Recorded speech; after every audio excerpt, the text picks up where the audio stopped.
We have been living in this system of normalized violence, and we've been killing animals at such a fast pace. I mean, we kill more animals in 4 to 12 hours than all the humans that ever died in wars throughout human history put together. Why did we have to create a planet that looks dead, that kills things, that kills animals left and right, that kills trees, that kills rhinoceroses, that kills? I mean, that's all we do. You know, we're a killing machine. Climate Crisis, Countdown to Year Zero, Part 1 of 7. Continue watching to find out more. Welcome to Part 1 of our 7-part series on the climate crisis, featuring the illuminating documentary Countdown to Year Zero, produced by Ms. Jane Valles-Mitchell, award-winning journalist and CEO of the Jane Unchained News Network, and featuring Dr. Sailesh Rao, a lead developer of the Internet and founder and executive director of Climate Healers. This riveting film presents an urgent appeal for human beings to change. With Earth experiencing record high global temperatures, the sea's mass extinction of wild animals, and widespread environmental disasters such as hurricanes, floods, forest fires, and rising sea levels, we have little time to act. We must make a change now if we are to survive. But what must we do? How can we rescue the Earth from the brink of destruction? Continue watching, make one simple change, and save the planet.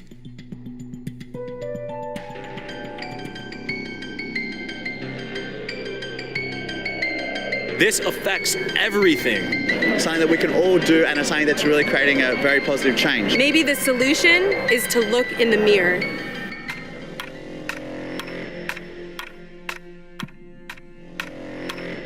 We have been living in this system of normalized violence, and we've been killing animals at such a fast pace.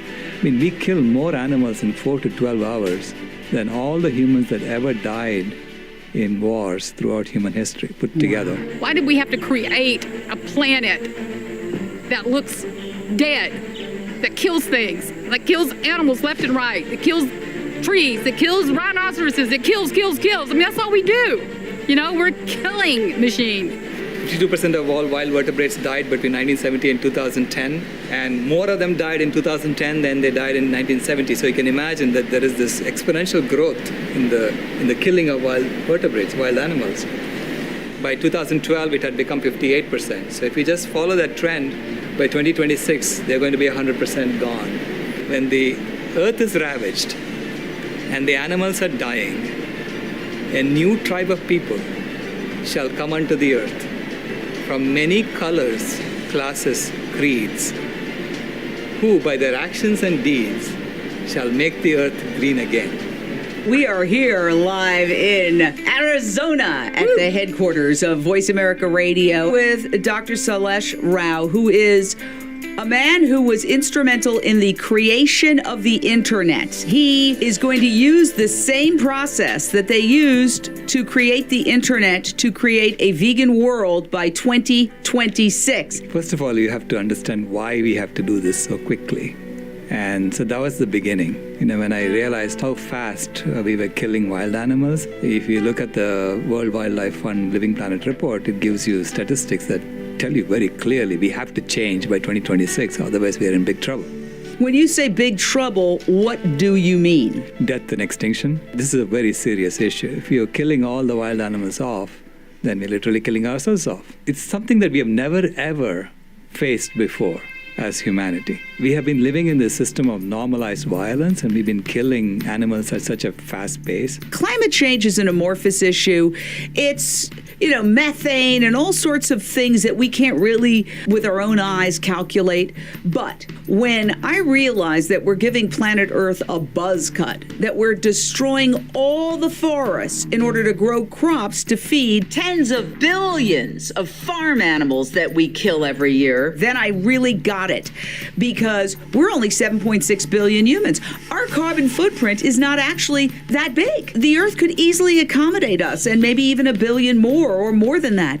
It's the animals we're eating. Meanwhile, we're running around telling each other that we're animal lovers, which is the tragic irony of it all. But all those animals have to eat. People don't realize 70% or more of all soy is fed to farm animals. Corn, grain, is all going into farm animals that then don't produce that much food. Hi, baby. Hi, sweetie. Oh, hi. I just wanted to say goodbye to you and tell you how much we love you. We're so sorry. We're so sorry, baby. In industrial agriculture, you have to build things for them. You have to keep them packed tightly. You have to heat them. You have to cool them. You have to take care of their manure. You have to transport them.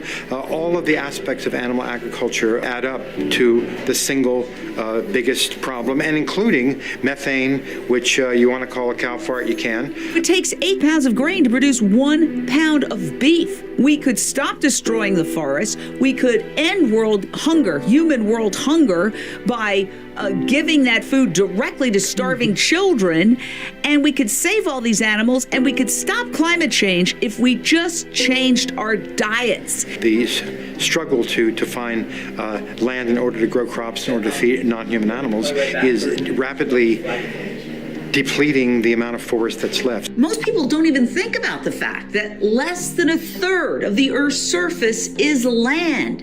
And not all of that land is even viable for agriculture. And of that agricultural land, about 3/4 is used for animal agriculture in some way, shape, or form. It's wildly inefficient. So as a byproduct, there are no places for non-human animals such as chimpanzees, gorillas, and many other species to go. It's going to lead to their extinction if it doesn't stop, and it's going to lead to their extinction soon. So what would you say to conservationists who still are eating animals? Well, you need to call yourself something else other than a conservationist.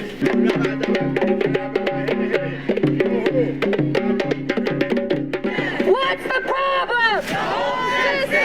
What's the solution? I'm here with a very special message. Inside of here is my daughter. I want her to have a good planet to live on. Not just a planet to live on, because this planet will survive us, but a good planet to live on. And part of that is internalizing what's really happening with our environment. You cannot be an environmentalist without being vegan. A vegan family here at the climate change protest. Husband, wife, and 2 kids, all vegan. They're also supporting the Green New Deal. What I'm starting to see here, doing an informal survey, is that most kids are aware of the connection between animal agriculture and climate change. When they talked about veganism or not eating animals or the problems with animal agriculture, they kept coming back to the cruelty. Even at a climate change march, that seemed to be the biggest motivator to not eat animals. My name is Perla Alvarez. So many of us are so busy working and finding a way to survive in this world, but we should also find a way to protect it. And that's by going vegan and also protecting the animals. They're important as well. They have feelings, and I believe that the torture that they're having is horrible. I'm trying to also help my family become vegan because they have health issues. Carla Veronica Alegría. I've been vegan 2 years now. First, it was for health reasons. My family have health problems like diabetes, cholesterol, so that's one of the main reasons I wanted to change. I've been trying to get Pope Francis to go vegan for Lent, and as kids, I think this is going to be our planet, so if we want a planet, we have to do something about it, so thank you. Fight climate change with diet change. What does that mean? It means that you should go vegan, because when you go vegan, it's the #1 thing you can do to reduce climate change. Countdown to year 0. Thank you for these wise words that even children understand. Going vegan is the #1 thing we can do to halt climate change. But how can everyone in the world be informed about this? What must we do? Thank you, Ms. Jane Valles Mitchell, for producing the documentary and all the individuals who are involved in the movie.